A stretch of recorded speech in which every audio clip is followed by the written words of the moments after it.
ഉൽപ്പന്നങ്ങൾക്ക് മെക്സിക്കൻ വിപണിയിൽ പുത്തൻ സാധ്യതകൾ തുറന്നുകൊടുക്കും.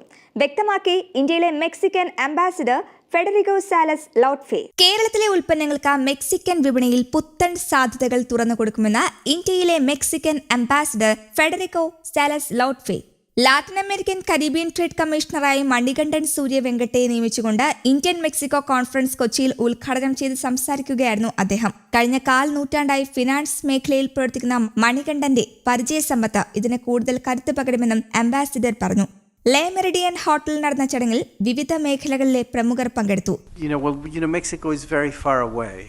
Yes, we are certainly on the other side of the world, but that has not stopped many companies from India, for example, for setting up shop in Mexico. This has already been mentioned. There's more than around 200 companies of Indian companies that have set operations in Mexico in the very diverse sectors, from steel to fertilizers, startups, artificial intelligence, recycling, you name it.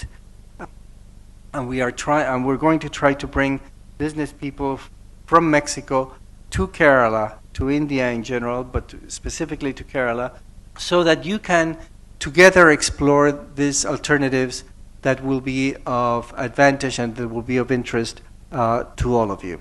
Spices board, coir board എന്നീ സ്ഥാപനങ്ങൾ തങ്ങളുടെ ഉൽപ്പന്നങ്ങളെയും പ്രവർത്തനങ്ങളെയും പരിചയപ്പെടുത്തുന്ന video Mexican പ്രതിനിധികൾക്ക് മുന്നിൽ അവതരിപ്പിച്ചു. Coir board chairman D Kuppuraju, export promotion council regional chairman K Pillai, spices board secretary D Sathyan, Indian economic trade organisation director doctor Asif Iqbal, Mohit Srivastav, Cochin carnival chairman sub collector Vishnuraj IAS എന്നിവർ ചടങ്ങിൽ സംസാരിച്ചു.